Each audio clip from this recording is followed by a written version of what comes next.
રાજ્યના મુખ્યમંત્રી ભૂપેન્દ્ર પટેલ નવા વર્ષની પરંપરાગત પ્રમાણે શરૂઆત કરી હતી। વહેલી સવારે તેઓ ગાંધીનગરના પંચદેવ મંદિર પહોંચ્યા હતા। ગુજરાતના મુખ્યમંત્રી ભૂપેન્દ્ર પટેલે નૂતન વર્ષની શરૂઆત ધાર્મિક આસ્થા સાથે કરી હતી।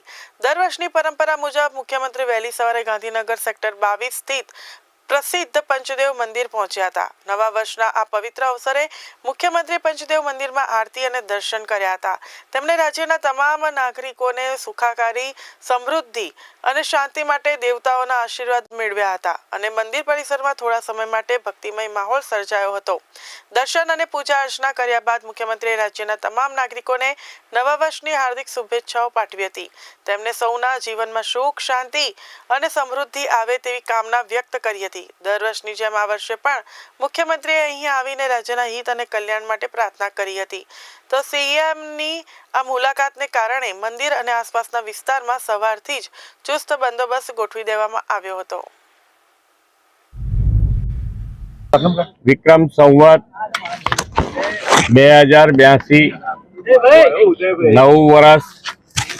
નવું વર્ષ દરેક ગુજરાતીઓને નવી આશાઓ એ માટે ખૂબ સારા સ્વાસ્થ્ય સાથે આગળ વધી શકે અને દરેક જણ સુખ, શાંતિ અને સમૃદ્ધિ વધે એના માટે ભગવાનના ચરણોમાં પ્રાર્થના કરી છે।